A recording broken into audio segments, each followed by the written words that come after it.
as we dance with our blindfolds, gyrate with our coverings towards what will become an ethnic conflagration. Following the 2023 elections, everybody is now accusing everybody. Igbo has come to take Yoruba land. Yoruba has done this. Igbo has done that. Let us dress back from that smoke and look up to see where it's all coming from. One thing I've noticed, Premier, while I've been here, is that Northerners seem to have, I might almost call it, obsession about the Igbos. Could you perhaps explain that to me? Well, the Igbos are more or less the type of people whose desire is mainly to dominate everybody. If they go to a village, to a town, they want to monopolize everything in that area. If you put them in a labor camp as a laborer, within a year they will try to emerge as headman of that camp, and so on. Well, in the past, our people were not alive to their responsibilities, because you can see from our northernization policy that in 1952, when I came here, there weren't 10 northerners in our civil service here. Then I tried to have it northernized, and now all important posts are being held by northerners.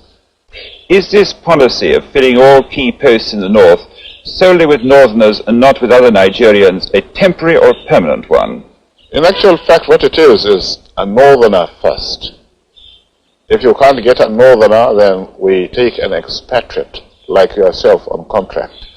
If we can't, then we can employ another Nigerian, but on contract too. This is going to be permanent, I should say, as far as I can foresee, because it will be rather dangerous to see the number of boys we are now turning from all our learning institutions coming out with having no work to do.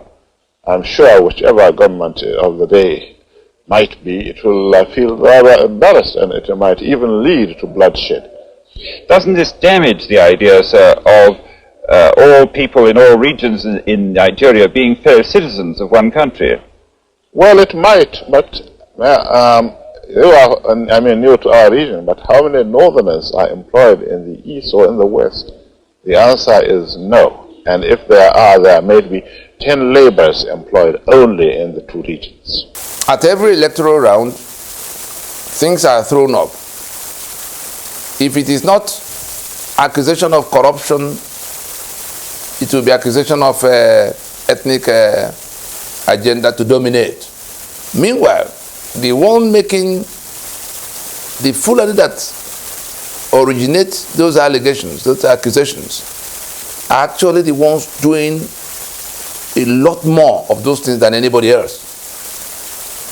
Remember, the narrative from Uthman Dan Fodio, as he landed Gober, the place you call Sokoto today, the Hausa kings were accused of corruption. And the people believed, the invaders, that their kings were corrupt. And therefore, they did away with them, killed them off. But looking back, you can see that the kind of corruption that had been brought in was never present in the midst of the Hausa kingdoms. You go down to Ahmadu Bello, that came after Uthman Dan Fodio. Ethnic domination. You saw when, in 1964, a British journalist was asking Ahmadu Bello, who was then Premier of Northern Region, why are you carrying on as if there's no union at all? Removing the Igbo from everywhere they've settled in their country, which happened to be in your space. You saw what Ahmadu Bello answered, accusing the Igbo of ethnic domination. Everywhere they go, they wonder. I think we could take a few minutes, 2-3 minutes from here, so you can hear it directly from Ahmadu Bello, accusing the Igbo of ethnic domination. Meanwhile, Tell me who has done more of ethnic domination, ethnic agenda than the Fulani to date. And when they are not doing it by themselves openly, they are engineering other people to see, say, you see, Yoruba, Igbo is about to eat your land. In the Niger Delta, go and find out how the eastern minorities, so-called, I talk about the George Ogoni, Anang Epi, go and find out how they got persuaded that Igbo is their big problem. Anything, once you can get rid of the Igbo, we're happy, everything will be fine. But who has taken, which Igbo, group of Igbo people had come to kill anybody in the Niger Delta in order to take their land? Which Igbo had taken the economic assets of anybody in the Niger Delta? Today, those economic assets are concessions in the hand of the Fulani. Dangote is building refinery in Lagos. Oil and gas will be allocated to him. Money already was given to him from Treasury. But that massive facility is not Fulani taking over Yoruba land. But Igbo will buy land and build houses for people to. It becomes Igbo are taking over Yoruba. Find out who is spinning that story. Because it is conquer, it is divide to conquer, divide to rule. All these stories flying around the internet about what the Igbo has done. We saw after the election, the one, whether it's a man, I don't know where he is now, but I think he used to be a man, that said, let everybody see how Igbos are being prevented from voting in Yoruba land. It wasn't ever so in the north, but killings took place in the north with one we call pogroms, numbering 100,000 plus before it became war in 1967. And so these narratives of constantly accusing people of things and throwing things into other people's, to make sure that everybody is clashing with everybody else. We must get past it. On this occasion, elections have happened. The Fulani know where they are going with all of it. The rest of you can knock your heads together until you break your horns, like two rams that fight and their horns fall to the ground. That's what we're doing. The trophy will go to the one who set up the fight. We don't know where it will end, but it has happened so many times.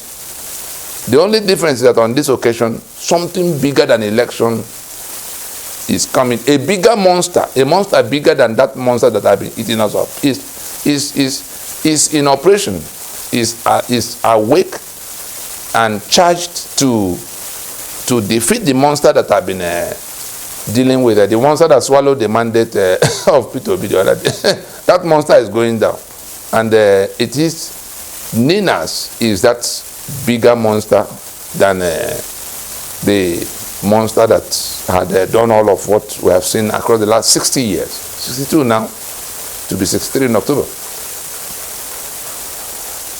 I think we need to dress back, look at this map, place people on that map, place the stories we read, trace them to the origins, and see who is orchestrating them. The corruption that Buhari has become the champion globally. We saw when he was oil minister petroleum minister under Obasanjo. And what corruption, 2.8 billion naira at the time, it was $4 to 1 naira. Grew wings and flew. Money traced. London. Coup happened. Senate building come down. Saraki's father. Let the younger people find out whether these things did not happen. That the corruption we're talking about was at its peak each time these people that accuse other people of corruption come near place of responsibility. It happened when Buhari was oil minister. It happened when he was head of state. Ask your parents about the 53 suitcases. Money was the same way they are doing change of money now that has no bearing, no meaning. Money was changed. Others were allowed to move in and out with monies that should have been somewhere else. Corruption. We come to PTF. When Abacha, more or less considered governance to the Buhari, his right-hand man. The kind of corruption that happened in PTF had never been, had never been equaled. Buhari was in charge. Buhari is not corrupt. Everybody else is corrupt. But how come he is always the confidant of the most corrupt? He was Obasanjo's confidant to become oil minister. He was Abacha's confidant to become. He does not steal, but everywhere he passes, something gets missing. Look at what has happened in the last 8 years in Nigeria. For the one who came on the banner of I will terminate corruption. Just trace back and look at the narrative, see who is saying it, and see what the intentions are. We can do a lot better than we're doing now. But if we refuse to think, the Bible already condemned the ignorant to perish. And that's the lot of those who refuse to think. Thank you.